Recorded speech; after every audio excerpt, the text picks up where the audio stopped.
Black soldier was mocked for his scars, until they learned how he got them.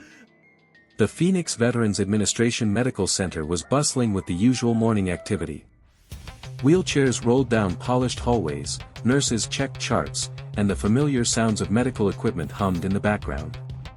It was just another Tuesday in the rehabilitation wing, where wounded warriors came to heal both their bodies and their spirits. But in the corner of the physical therapy room, sitting alone on a bench, was a man who carried wounds that went far deeper than what showed on his skin. Sergeant First Class Michael Torres had scars that told a story. They covered the left side of his face and neck, twisted patterns of healed tissue that drew stares wherever he went. His left arm bore similar marks, a roadmap of pain that he wore like an unwanted uniform. For 3 months, Michael had been coming to the VA hospital for therapy. And for 3 months, he had endured whispers, stares, and cruel comments from people who saw his scars but knew nothing about how he got them. Today, those same people were about to learn the truth. A truth so powerful, so heroic, that it would silence every whisper and transform every stare from disgust into respect. But first, they would have to listen to a story that would change everything they thought they knew about courage. Michael Torres had always wanted to serve his country. Growing up in East Los Angeles, he watched his neighborhood struggle with poverty, crime, and limited opportunities. The military offered him a chance to make something of himself, to serve something bigger than his own circumstances. He enlisted in the Army right out of high school, driven by a desire to protect others and make his family proud. His mother, Rosa Torres, had raised 4 children alone after her husband died in a construction accident. Michael was determined to honor her sacrifices by becoming the man she had taught him to be. After completing basic training in specialized courses, Michael was deployed to Afghanistan as a combat engineer with the 173rd Airborne Brigade. His job was dangerous but vital, locating and disarming improvised explosive devices that threatened the lives of his fellow soldiers and innocent civilians. For 18 months, Sergeant Torres served with distinction. He was known for his calm demeanor under pressure, his technical expertise, and his unwavering commitment to bringing every soldier home safely. His unit respected him not just for his skills, but for his character. But on March 15, 2019, everything changed. Michael had been back from his second deployment for 6 months when he first walked into the Phoenix VA hospital. The other patients in the waiting room noticed him immediately, not because of his military bearing or the pride in his step, but because of the scars that marked him as different. "What happened to that guy?" whispered an elderly veteran to his companion, not bothering to lower his voice enough. "Probably a gang fight," the other man replied with casual prejudice. "You know how those people are." Michael heard the comment but kept walking. He had heard worse. In the months since his injury, he had grown accustomed to people making assumptions about his scars. They saw a young black man with facial wounds and immediately jumped to conclusions about violence, crime, or gang activity. Nobody bothered to ask about his military service. Nobody noticed the way he carried himself with military precision. Nobody saw the Purple Heart pin on his jacket lapel. They just saw the scars and filled in the blanks with their own prejudices. Dr. Sarah Martinez was different. She was Michael's physical therapist, a consummate professional who treated every patient with dignity and respect regardless of their appearance or background. But she was also curious about the stories her patients carried. "Michael," she said during one of their early sessions, "I notice you're working on mobility in your left arm. Can you tell me about your injury? It helps me design better therapy protocols." Michael appreciated her direct, clinical approach. IED explosion in Afghanistan. Shrapnel and burns. Dr. Martinez nodded professionally, but Michael could see the respect in her eyes. Unfortunately, not everyone at the hospital shared her perspective. The problem started in the group therapy sessions. The VA encouraged veterans to participate in peer support groups, where they could share experiences and help each other cope with the transition to civilian life. But Michael's group was dominated by older veterans, mostly white men from previous conflicts who had their own ideas about what a real soldier looked like. "So Torres," said Jim Brennan, a Vietnam veteran with a permanent scowl, "what unit were you with?" 173rd Airborne Brigade, Combat Engineers, Michael replied. Brennan snorted. "Engineers. So you fixed trucks and built latrines?" Several other group members chuckled. Michael felt his jaw tighten, but he remained calm. "Among other duties, yes. Must have been tough work," another veteran, Dave Collins, said sarcastically. "Is that how you got those scars? Wrench slip while you were changing oil?" The laughter was louder this time. Michael could feel the heat rising in his face, not from embarrassment, but from anger that these men, who should have understood the brotherhood of military service, were mocking him based on assumptions and prejudice. "I got these scars serving my country," Michael said quietly. "Sure you did," Brennan replied. "We've all heard that story before. Young guys come in here claiming war wounds when everyone knows they got hurt in some gang shooting or drug deal gone wrong." Michael stood up slowly, his hands clenched at his sides. For a moment, the room fell silent as the other veterans realized they might have pushed too far.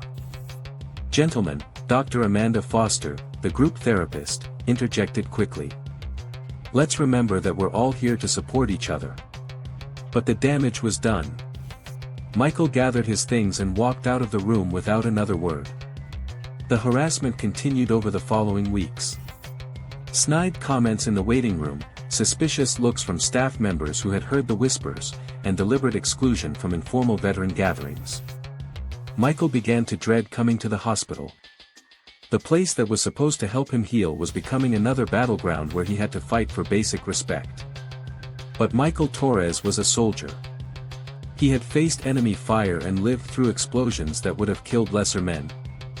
He wasn't about to be defeated by ignorance and prejudice from his own brothers in arms. He decided it was time to tell his story. The opportunity came during a special Veterans Day ceremony at the hospital. Local news crews were covering the event, and several veterans were invited to share their experiences. Most declined, preferring to keep their stories private. But Michael volunteered. "I'd like to say something," he told Dr. Foster when she asked for speakers. "I think it's time these people learned the truth." The ceremony was held in the hospital's main auditorium. Veterans filled the seats, along with hospital staff, families, and members of the local community. In the back rows sat the group therapy veterans who had been mocking Michael for months. When Michael's turn came to speak, he walked to the podium with military precision. The room fell silent as people noticed his scars under the bright lights. "My name is Sergeant First Class Michael Torres," he began, his voice clear and strong. "I served 2 tours in Afghanistan with the 173rd Airborne Brigade." He paused, looking directly at the veterans who had been tormenting him. "Some of you have been curious about these scars. Some of you have made assumptions about how I got them. Today, I'm going to tell you the real story." The auditorium was completely quiet now. Even the news cameras had stopped moving. March 15, 2019, was supposed to be a routine patrol. My unit was escorting a convoy of supply trucks to a forward operating base in Helmand Province. Intelligence had reported possible IED activity along our route, so I was riding in the lead vehicle with my bomb detection equipment. Michael's voice remained steady, but his hands gripped the podium. About 10 kilometers outside the base, my equipment started picking up metallic signatures. I ordered the convoy to halt while I investigated. What I found was a complex network of improvised explosive devices, 5 separate bombs designed to destroy our entire convoy. Several people in the audience leaned forward. This wasn't the gang violence they had assumed. Standard protocol called for calling in the explosive ordnance disposal team and waiting for backup. But our intelligence indicated that Taliban fighters were moving to surround our position. If we waited, we'd be trapped between the IEDs ahead and enemy fighters behind. Michael took a breath, reliving the moment that had changed his life forever. I made the decision to disarm the devices myself. It was the only way to get 18 soldiers and 6 civilian contractors safely to the base. The room was so quiet you could hear people breathing. I had successfully disarmed 4 of the 5 devices when the 5th one detonated. The Taliban had rigged it with a secondary trigger that I hadn't detected. The explosion threw me 15 feet and set my uniform on fire. Dr. Martinez, who was sitting in the front row, had tears in her eyes. My squad leader, Staff Sergeant Williams, risked his own life to pull me away from the burning vehicle and put out the flames. The convoy was able to continue to safety because of his actions and the actions of every soldier in that unit. Michael looked directly at Jim Brennan, whose face had gone pale. These scars aren't from gang violence or criminal activity. They're from serving my country and protecting my fellow soldiers. I carry them as proof that sometimes, doing the right thing comes at a personal cost. He pulled out a small box from his jacket pocket. The Army awarded me the Bronze Star with V device for valor, and the Purple Heart for wounds received in action. But the real reward was knowing that 24 people went home safely that day because of the risks we took. Michael opened the box, revealing the gleaming metals inside. I've been coming to this hospital for 3 months, listening to whispers and enduring assumptions about who I am based on what I look like. I've been called a gang member, a criminal, and a fraud by people who should have recognized a fellow warrior. His voice grew stronger, more commanding. But I want you to understand something important. I didn't tell you this story to shame anyone or to prove that I deserve respect. I told you this story because it represents something bigger than my individual experience. Michael closed the metal box and looked around the auditorium. Every veteran in this room has a story. Every scar, every limp, every invisible wound has an origin that deserves respect rather than judgment. When we make assumptions about each other based on appearance or prejudice, we dishonor the very service that brought us together. The applause started slowly, with one person clapping, then another, until the entire auditorium was on their feet giving Michael a standing ovation that lasted several minutes. But the most important moment came after the ceremony, when Jim Brennan approached Michael near the exit. "Sergeant Torres," Brennan said, his voice thick with emotion. "I owe you an apology. A big one."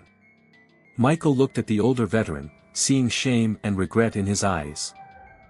"I let my own prejudices blind me to who you really are," Brennan continued. "I dishonored your service and my own with my behavior. I'm sorry." Michael extended his hand, and Brennan shook it gratefully. "Apology accepted," Michael said. "But I hope you'll remember this feeling the next time you meet a veteran who doesn't look like what you expect." Dave Collins was next, followed by the other group therapy members who had participated in the harassment. One by one, they apologized and asked Michael to rejoin their sessions. But the real change went deeper than individual apologies. Word of Michael's story spread throughout the hospital and into the broader veteran community. Local news stations aired segments about his heroism. Social media posts sharing his speech went viral. Most importantly, the culture at the VA hospital began to shift. Staff members were reminded about the danger of assumptions. Veteran support groups implemented new policies about respect and inclusion.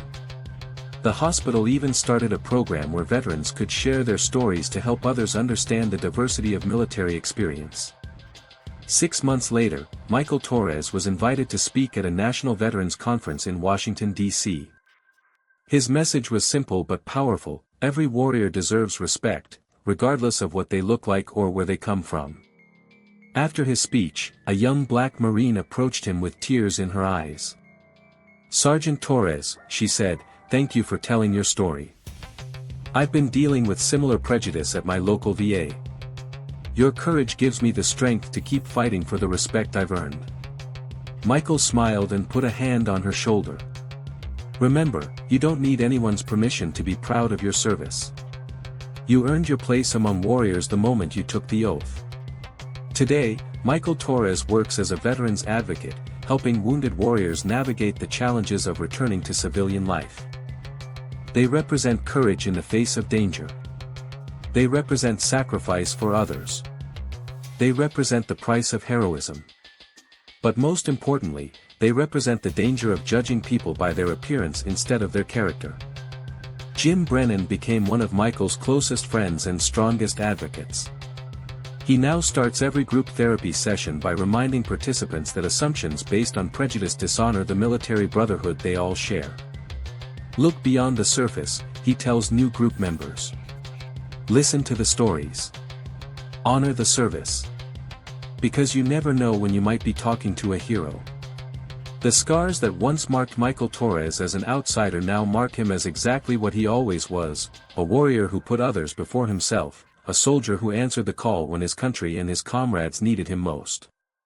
The next time you see someone with scars, someone who looks different, someone who doesn't fit your expectations of what a hero should look like, remember Sergeant First Class Michael Torres. Remember that courage comes in all colors, all shapes, all sizes. Remember that heroism doesn't follow a script or conform to stereotypes. And remember that the person you're looking at might have risked everything to protect strangers, might have earned medals for valor, might have sacrificed their body to save lives. They might be exactly the kind of person you should be thanking, not judging. Because heroes don't always look like what we expect. Sometimes they look like a young man with scars, carrying invisible medals, waiting for someone brave enough to ask about his story instead of assuming they already know it. Michael Torres taught an entire community that respect must be earned, but it must also be given freely until proven otherwise. His scars tell a story of heroism. The question is, are you willing to listen?